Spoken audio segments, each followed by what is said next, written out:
سلام زخبركم ان فتواتن بيسبنا الشانال كما تكونوا لمون كم تلمود باستفارالي زعباتات مسيكم الله قدمي جنس شانال نخعبي فيديو ما ناخذت نخبصح لايك شير كومنت بعبي دما سبسكرايب بمغباره جمروا كاب مرج اورد اثيوبيا حدش زينا تسميعو بوغن ኢትዮጵያ ኣብ ልዕሊ ህዝቢ ትግራይ አንጻራሪው ዘሎ ደመና ኩናት ዘባእስን ዘጋድድን ብዛዕባ ምርጫ ቦርድን ኢትዮጵያ ኣጽሪቕዎ ዘሎ ውሳኔን ኣመልኪቱ ግዝያዊ ምምሕዳር ትግራይ እዋናዊ መግለጺ መሃቦ ተፈሊጡሎ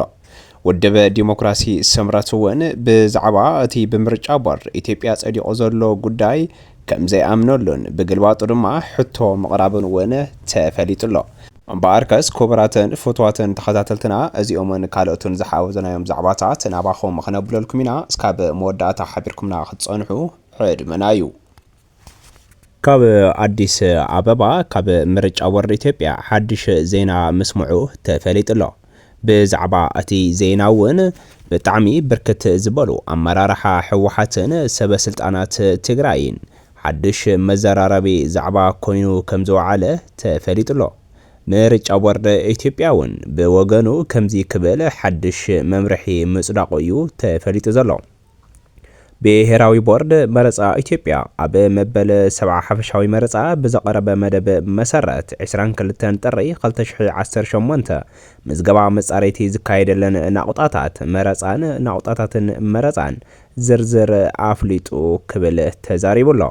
ነቲ ብቦርድ ዘውፅኦ ዝርዝር ናቁጣታት መረዳእታን ናቁጣታትን መረፃን ስዒቡ ብዕለት 25 ጥሪ 2018 ቤት ምኽሪ ፌደሬሽን ብቆጽሪ ፌደሬሽን ኤፍኤውከብ 5131338 ናብ ቦርድ ኣብ ዝለኣኾ ደብዳቤ በቲ ቤት ምኽሪ ንባይቶና ወከልቲ ህዝቢ ካብ ክልል ትግራይ ወፃኢ ንዘዋታት ሕሞራ ዓዲ ረቤት ከረም በቦይኑ ቀጥታዊ መረጻ ከካይደ ከም ዝወሰነዩ ኣፍሊጡ ዘሎ ንቦርድ ኣፍሊጡ ኣፍላ ወረዳ ኣፍላ ጸለምትን ራያ አላማጣን ኣመንጎ መንግስትታት ክልል ትግራይን ኣምሓራን ኣብ ክርክር ዝጸንሐ 5 ናቁጣታት መረጻ ክሳብ ዝፍታሕ እቲ ቤት ምኽሪ ኣብ ቀጻሊ መረጻ ባይቶ ክልል ኣብ ዝምቺ እዋን ከካይድ ምዃኑ እውን ካብቶም ከባቢታት ዝተፈጠረ ሕገ መንግስታዊ ምስሕሓብ ምስተፈተሐ ከም ዝኸውን ኣፍሊጡሎ ስለዚ ቦርድ ሸውዓይ ሓፈሻዊ መረጻ ብመሰረት እዚ ኣብ ላዕሊ ዝተጠቐሰ ሕግን ኣሰራርሓን ብመሰረት ውሳነ ቤት ምኽርን ፌደሬሽንን ከም ዝትግብሮ እዩ ሓቢሩ ዘሎ ይኹን ደኣምበር በዚ ማለት ዞባ ምዕራብ ከም ዘለዎን ራያን ብዝተፈላለዩ ከባቢታት ጸለምትን ሙሉእ ናምሓራ ክቦም ከም ዝወሰነ እዩ እናተነገረ ዝርከብ ዘሎ ይኹን ደኣምበር እዚ ብመንግስቲ ትግራይ ጥራሕ ዘይኮነስ ብህዝቢ ትግራይ ተቐባልነት ከም ዘይብል እዩ እናተነገረ ዝርከብ ዘሎ ብጣዕሚ ብርክት ዝበሉ ኣመራርሓ ሰበስልጣናት ትግራይ ነዚ ነገርዚ ከም ዘይቀበልዎን ብተደጋጋሚ ምግላጾም ተፈሊጡሎ አባል መሪሕነት ውድብ ስምረት ዝኾነት ወይዘሮ ኬሪ አብርሃም ነቲ በመረጻ ቦርድ ኢትዮጵያ ንዝወፀ መግለጺ ኣመልኪታ ድማ ከምዚ ኢላላ ቤት ምኽሪ ፌደሬሽን ኢፌድሪ ወሲንዎ ኢሉ መረጻ ቦርድ ኢትዮጵያ ዕላዊ ገይርዎ ዘሎ ውሳነ ብጣዕሚ መሕዘንን ሓደገኛን ውሳኔ እዩ ዝበላ ወይዘሮ ኬሪ አብርሃም እቲ ውሳነ ውዕሊ ፕሪቶሪያ ሕገ መንግስቲ ሃገርን ዝጣሓሰ ሓላፍነት ዝጎደሎን ኮነታት ዘያገናዝበን ውሳኔ ይክብላ ድማ በትሪ ኮኒነን ኣለዋ ውሳነ ቤት ምኽሪ ፌደሬሽን ኣብ ልዕሊ ህዝቢ ትግራይ ዝተኣወጀ ቅሉዕ ጄኖሳይድ እዩ ክብል ምክትል ፕሬዚደንት ግዝያዊ ምምሕዳር ትግራይ ምክትል ኣቦ ወንበር ውድብ ሕወሓት ዝኾነ ኣይተ ኣማኑኤል ኣሰፋ ምግላጽ እውን ተፈሊጡሎ ምክትል ፕሬዚደንት ግዝያዊ ምምሕዳር ትግራይ ምክትል ኣቦ ወንበር ሕወሓት ኣይተ ኣማኑኤል ኣሰፋ መንግስቲ ብልጽግና ብሽም መረጻ ዘውፅኦ ውሳነ ህዝቢ ትግራይ ከም ኩርዳውያን ዓዲ ኣልቦን መንነት ኣልቦን ንምግባር ዝተኣለመ ውዲት እዩ ክብል ኣብ ዕላዊ ፌስቡክ ገሊጹሎ እቲ ተፈሲሑ ዘሎ ሽርሒ ንህዝቢ ትግራይ ልክዕ ከም ኩርዳውያን ሃገር ኣልቦን መረበት ኣልቦን ብምግባር ብሄራዊ መረበ ውርደት ንምስካም ዝዓለመ እዩ ዝበሎ ኣይተ ኣማኑኤል እዚ ስጉምቲ እዚ ብሕጋውነት ኣይብሉን ጥራሕ ዝግለጽ ዘይኮነስ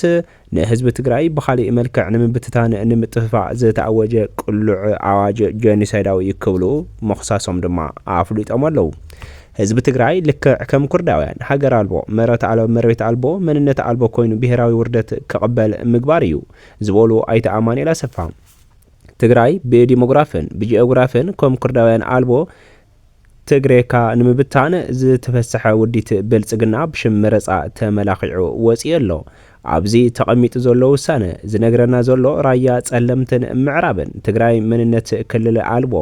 ከባቢታትን ህዝብን እዮም ዝብል እዩ ኣብ ኢትዮጵያ ዘለዋ ክልላት ብቐንዱ ብመሰረት ብሔራዊ መንነት ህዝብታት ዝተጣየሻ እየን ኣብ ራያ ጸለምትን ምዕራብ ትግራይን ዘሎ ህዝቢ ድማ ትግራዋይ እዩ ዓዱን መረበቱን ድማ ትግራይ እያ እንተኾነ ግና ስርዓት ብልጽግና ነዚ ህዝቢ መንነት አልቦ ስለ ዝኾነ ንዝኾነ ክልል ከይወከለ ክመርጽ ወሲን ኣለኹ ይብለና ኣሎ ኣብ ቤት ምኽሪ ተወከልቲ ህዝቢ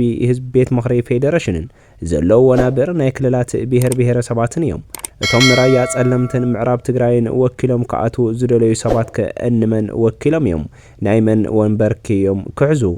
እቲ ተፈሲሑልና ዘሎ ሽርሒ ህዝቢ ትግራይ ልክዕ ከም ኩርዳውያን ሃገር አልቦ መረበት አልቦ መንነት አልቦ ኮይኑ ብሔራዊ ውርደት ከቀበል ምግባር እዩ ብድምር እዚ ብሽም ውሳነ ቤት ምኽሪ ፌደሬሽን ዝተዘርግሐ ጽሑፍ ሕጋውነት ኣይብሉን ብዝብል ኣገላልጻ ጥራሕ ዝግለጽ ዘይኮነስ ህዝቢ ትግራይ ብኻሊእ መልክዕ ንምብትታን ንምጥፋእን ዝተኣወጨ ቁሉዕ ኣዋጅ ጀኖሳይድ ክብል ድማ ኣይተ አማኑኤል አሰፋ መግለጾም ተፈሊጡሎ ብወገን ግዚያዊ ምምሕዳር ትግራይ እውን ከምዚ ዝበለ ሓድሽ መግለፂ እዩ ተባሂቡ ዘሎ ህዝቢ ትግራይ ምስ ካልኦት ጭቁን ህዝብታት ኮይኑ ብዘካይዶ መሪር ተጋድሎን ብዝኸፍሎ ብክቡር መስዋዕትን ንኩሎም ህዝብታት ብማዕረ ዘገልግል ሕገ መንግስቲ ሓድሽ ፌደራላዊ ዲሞክራሲያዊ ስርዓትን ክትከል ዝገበረ ህዝቢ ምዃኑ ዝፍለጥ እዩ ኣብዚ መሪር ቃልሲ ደቂ ህዝቢ ዝተኸለ ሕገ መንግስትን ፌደራላዊ ዲሞክራሲያውን ስርዓትን ብምጥሓስ ዝተፈጸመን ዝፍጸም ዘሎ ብቃላት ክግለጽን ብጸገም ግፍዕታት ጽንተት ከይኣክል እዚ ድማ ብቁሉዕ ሕገ መንግስትን ስምምዕ ፕሪቶሪያ ብምጥሓስ ሕገ መንግስታዊ ወሰን ትግራይ ኣብ ሓደጋ ዘውድቕ ውሳነ ተመሓላሊፉሎ ግዚያዊ ምምሕዳር ትግራይ እዚ ድምፂ ህዝቢ ትግራይ ዘይብሉ ቤት ምኽሪ ዘሕልፎ ውሳነ ብጽኑዕ እናኾነነ እዚ ሓደገኛ ውሳነ ዘስዕቦ ዙርያ መለሽ መዘዝ ኣብ ግምት ኣእትዩ ብኣግኡ ክእረምን ዳግም ግምት ክግበረሉን ብጽኑዕ ንሓትት ክብል ግዚያዊ ምምሕዳር ትግራይ ሎማዓንቲ 16 ለካቲት 2018 ኣብ ዝሃቦ መግለፂ እዩ ኣብ ኣዲስ ኣበባ መዕለቢኡ ገይሩ ዘሎ ውድብ ስምረት ትግራይ እውን ብግዲኡ ከምዚ ክብል ሕቶ መቕራቡ ተፈሊጡሎ ውድብ ስምረት ትግራይ ኣብዚ ቀረባ መዓልትታት ሓዊ ዝበሃል ናይ ደለይቲ ለውጢ ዝብል ሓድሽ ኣኼባ ኣብ ኣዲስ ኣበባ ዘካየደ ምዃኑ ዝፍለጥ እዩ ካብዚ ብምብጋስ ድማ ትግራይ ከመይ ነድሕና ዝብል ኣብቲ ስብሰባ ዝተለዓለ ኣጀንዳ ከም ዝነበረ እውን ተፈሊጡ እዩ ካብዚ ብምብጋስ ድማ ኢትዮጵያ ምርጫ ቦርድ ዘውፅኦ ኣገናዚቡ ከምዚ ክብል ሕትኡ ምቕራቡ ተፈሊጡሎ ንሃገራዊ ቦርድ ምርጫ ኢትዮጵያ ናብ ቤት ምኽሪ ፌደሬሽን ኣዲስ ኣበባ ይብል ብዛዕባ ባይቶ ፌደሬሽን ብዛዕባ ዘዋታት ምርጫ ዝሃቦ ውሳነ ዳግም ግምት ክግበረሉ ዝቐረበ ሕቶ ይብል ሃገራዊ ቦርድ ምርጫ ኢትዮጵያ ብ25 ጥሪ 2018 ዓመተ ምህረት ብመሰረት ካብ ባይቶ ፌደሬሽን ዝበፅሖ ደብዳቤ ኣብ መንጎ ክልላት ኣምሓራን ትግራይን ኣካታዓይ ዝበሃሉ ከባቢታት ዝርከቡ መረፃ ክልላት ዝምልከት ውሳነ ንሕገ መንግስታዊ ስርዓት እታ ሃገር ዝጥሕስ ትካላዊ ናጻነት ዘዳኽም ብሙሉእ ዘይ ሕገ መንግስታዊ ስርዓት ዝእውጅ እዩ بمسرت عنقص 62 حق منግስት ፌደሬሽን ንቤት ምኽሪ ፌደሬሽን ዝወሃብ ስልጣንን ስራሕ ካብ ምፍታሕን ምምስሓብን ኣተረጓጉማ ሕገ መንግስትን ምሕንጻጽን ካልኦት ሓሊፉ ዝዝርጋሐ ኣይኮነን እቲ ባይቶ መረፃ ካልኦት ንምቆቃም ወይ ድማ ክልላት ካብ ዘለወን ምምሕዳራዊ መሓወር ወፃኢ ኣብ ትሕቲ ፌደራል መንግስቲ ከኣትው ኣለወን ድዩ ኣይግባእን ናይ ምውሳን ሕገ መንግስታውን ስልጣን የብሉን እዚ ውሳነ እዚ ባይቶ ንርእስ ልዕሊ ከሕጊ ከም ዝኣመጠን ስርዓት ፌደራል ብግልጽ ይዳኸም ከም ዘሎን ዘርኢ እዩ ዝኾነ ኮይኑ ናይ ግዛእታዊ ዶብ ምስሕሓብ ብመሰረት አንቀጽ 48 ሕገ መንግስት ጥራሕ ክፍታሕ ይግባእ እዚ ሕጋዊ መስርሕ ከይተዛዘመን ኣብ ሪፈረንደም ወግዓዊ ለውጢ ከይተገበረን እቲ መረፃ ብፌደራል መንግስቲ ይካየድ ዝብል ትእዛዝ ምምሕዳራዊ ምሕዋስ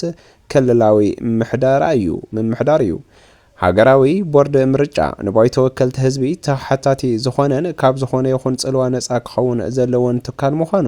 አንቀጽ 102 ይሕበር። ባይቶ ፌደሬሽን ኣብ መምርሒ ስራሕን ወወዳድባን እቲ ቦርድ ፖለቲካዊ ረብሓታት ዝደረኸ ኢዱ ብምእታው ነቲ ትካል ብፖለቲካዊ መዳይ ከም ዝምዘዝ ዝገበሮ ጥራሕ ዘይኮነስ ተኣማንነት እቲ ምርጫ ኣብ ሕቶ ዘእቱ እዩ። እዚ ውሳነ ቤት ምኽሪ ፌደሬሽን ዝበሃልን ስዒቡ ዝመጽእ ተግባራት ቦርድ መረፃን ንጹር መርትዖን ስልጣን ብዝግቡእ ምጥቃምን ብዓይኒ ሕጊ ባዶን እዩ። ዲሞክራሲያዊ ኪዳን ትግራይ ነዚ ዘይሕጋዊ ተግባር ብትሪ ይኹንን ቤት ምኽሪ ፌደሬሽን ነቲ ተጀሚሩ ዘሎ ዘይሕጋዊ ዳንኪራ ብቕልጡፍ ደው ከብሎን ንልዕልና ሕገ መንግስቲ ክግዛእን ይላቦ ዝብል እቲ ትካልና ኪዳነ ኣብዚ ዘይሕጋዊ ፖለቲካዊ መድረኽ ክፍታሕ ዝኽእል ፀገም ከም ዘየለ ስለ ዝተገንዘበ መእረምታ ስጉምትታት ክሳብ ዝውሰዱ ብመረፃ ይኹን ተመሳሳሊ ዘይሕጋዊ ተግባራት ከም ዘይንሳተፍ መላእ ህዝቢ ትግራይ ክፈልጥ ንደሊ። ትካልና ልዕላውነት ህዝብን ዲሞክራሲያውን ስርዓትን ንምሕላው ኣድላይ ሕጋውን ፖለቲካውን ቃልሲ ንምክያድ ብዘይ ምንቅስቓስ ተወፋይነት ከም ዘለዎ ደጊምና እናረጋገጽ ክብል ንፌድሪ ሓድሽ ሕቶ ምቕራብ እዩ ኣፍሊጡ ዘሎ። በዚ መሰረት ድማ ውድብ ዲሞክራሲያዊ ስምረት እንድሕር እዚ ዘይተመሊሱ ኣብ ምርጫ ቦርድ ኣይንሳተፍን ዝብል ዓብዪ ምላሽ ከም ዝሃበ እዩ ተፈሊጡ ዘሎ። እምበኣርከስ ኮበራትን ፎቶዋትን ተኸታተልቲ ናይዚ ቻናል ሎሚ ዝሓዝናልኩም ዛዕባታት እዞም ክትሰምዖም ፀናሕኹም ይመስሉ ነይሮም። እስካብ መወዳእታ ሓቢርኩምና ብምጽናሕኹም እንዳመስገንኩ ቅድሚ ምውፃኹም ግን እዚ ቻናል ንኸዓቢ እዚ ቪድዮ ድማ ናብ ካልኦት ንኽበፅሕ ላይክ፣ ሼር፣ ኮመንት ብዓብዪ ድማ ሳብስክራይብ ከይገበርኩም ከይትወፂኹም